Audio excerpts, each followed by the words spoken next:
Hello दोस्तों, MK study mall में आपका स्वागत है।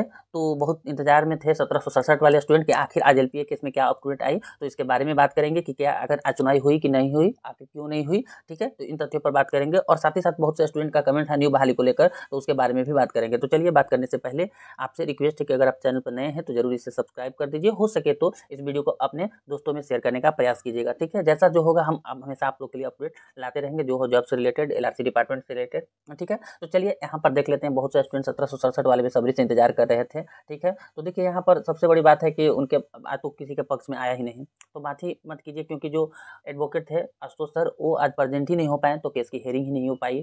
तो जब हेयरिंग ही नहीं हो पाई तो क्या अपडेट की आप संभावना रख सकते हैं? तो नॉर्मली है कि इसको फॉरवर्ड नेक्स्ट डेट के लिए कर दिया गया। तो आज कुछ भी सुनवाई नहीं हुई इस केस के मसले पर। ठीक है, एलपीए केस 39/2022 की सुनवाई नहीं होने का कारण मेन रीजन रहा कि जो सर हैं आशुतोष सर, वो प्रेजेंट नहीं हो पाए, जिसके कारण आज केस की हेयरिंग नहीं हो पाई और इसका नेक्स्ट डेट दे दिया गया है। ठीक है, देखिए कल का है, देखिए सुनवाई हो जाती है तो ठीक है, क्योंकि कोर्ट लिस्ट 16 नंबर पे ही है। तो अगर कोई अपडेट आता है जल्दी, तो बस हम लोग भगवान से ही प्रे करेंगे जल्दी इसका कोई अच्छा अपडेट आए। तो बस हेयरिंग तो होगा तभी। अभी तक इतना दिन के इतिहास में जो साल भर होने वाला हेयरिंग हुआ ही नहीं है। तो जब हेयरिंग हुआ ही नहीं है तो अपने मन से गढ़त कहानी तो कोई कह नहीं सकता है। तो इसकी हेयरिंग कल अगर हो जाती है तो कुछ ना कुछ तो अपडेट देखने को मिलेगा। और बहुत से स्टूडेंट कमेंट कर रहे थे इसके जो विपक्ष वाले थे 1767 के, कि ऐसे करेंगे सुप्रीम कोर्ट करते हैं। देखिए आपका है, कहीं भी आप जाइए कोई फर्क नहीं पड़ता। अगर सरकार इनके पक्ष में है, सरकार इनके साथ है, और क्या साथ नहीं है, तो आपको 1-2 दिन 4 दिन जब सुनवाई हो जाएगा आपको अपडेट पता चल ही जाएगा कि कौन किसके साथ में है। आपका मन है, आप कुछ भी कर सकते हैं भाई। आप जबरदस्ती करके ही तो इनका जो विज्ञापन को रद्द करवाए हैं, तो वो तो पता चलेगा ना कि आखिर क्या सच्चाई है। पहले तो आप अपना जॉब बचाइए। जो भी स्टूडेंट हैं जो अमानत डिग्री लिए हुए थे और जिनको लघुकरण के कारण उनको मतलब उनकी नौकरी से टर्मिनेट कर दिया गया, तो आप पहले नौकरी बचाइए, उसके बाद में 1767 को देखिएगा। बस 1767 के लिए अच्छा ही होगा। बस और बस हम यही कह रहे थे कि आप लोग अपने हक के लड़िए, कोई दिक्कत नहीं है, बट किसी को परेशान नहीं कीजिए। किसी को परेशानी से आप देखिए, अब आप तो खुद, अब आप खुद देखिए कि जब आप विज्ञापन के अनुसार नहीं थे तो आप कितनों दलील दिए, लेकिन आपकी डिग्री को वैलिड नहीं माना गया।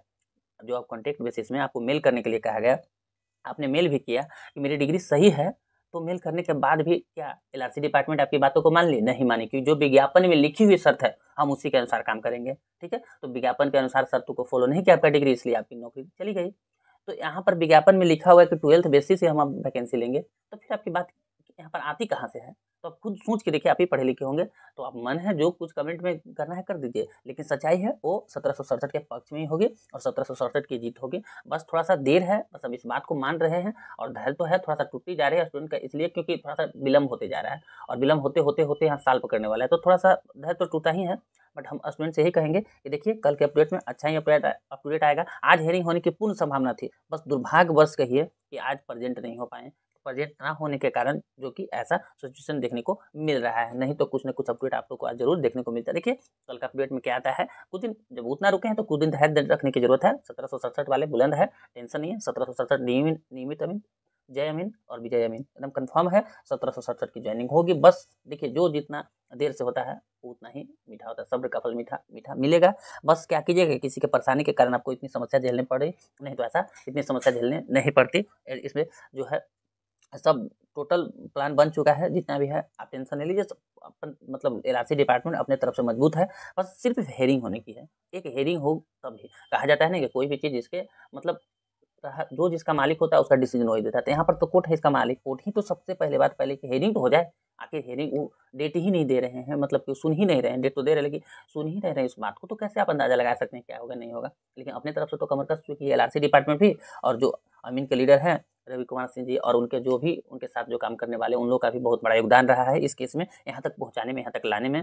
ठीक है, तो उनको भी आप लोग धन्यवाद ज्ञापन कीजिएगा, क्योंकि उन लोगों का देन ही है कि आज आपको यहाँ तक देखने को मिल रहा है। बस सुनवाई नहीं हो रही तो उनकी गलती नहीं है, ऐसा नहीं है कि उनकी गलती। अब कोर्ट में ऐसा सिचुएशन ही क्या कर सकते हैं, दुर्भाग्य इसको कहा जाता है कि किस्मत के बदौलत ही आप लोग का केस की सुनवाई नहीं हो पा रही है। नहीं तो जो अमीन के लीडर और अमीन के उनके जो साथ रहने वाले हैं वो बहुत मेहनत की हैं इसका कार्य के लिए। ठीक है, तो बस वेट कीजिए, थोड़ा सा और धैर्य रखने की जरूरत है।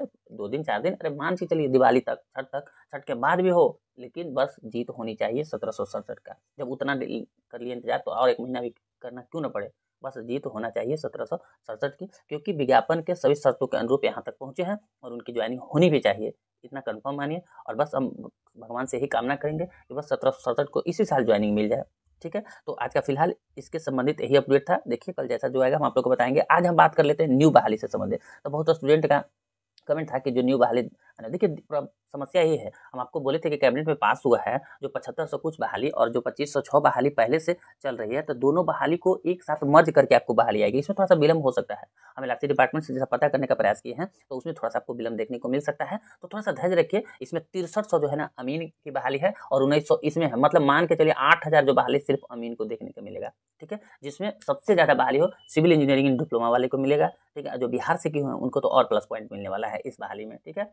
तो कोई भी स्टूडेंट अगर 1767 वाले भी है वो भी फॉर्म को फिलअप कर सकते हैं। लिपिक का भी है, कानूनगो का भी है और 1-2 और पोस्ट है, तो उस पोस्ट का हम क्वालिफिकेशन से लेके हर सब डिटेल बता चुके हैं और नंबर बेसिस जो है और संविदा आधारित है। 24 तक 31 मार्च 24 तक इसकी वैधता है। अगर सरकार का काम नहीं होता है तो आगे तक भी बढ़ा सकती है, लेकिन 1767 नियमित बहाली है। बस एक बार कोर्ट का डिसीजन आने दीजिए, बस। एक तो 1767 की जय हो, बस। चलिए, तो उतना देर रुके तो एक दिन और वेट कर लीजिए, जैसा जो होगा अपडेट आएगा।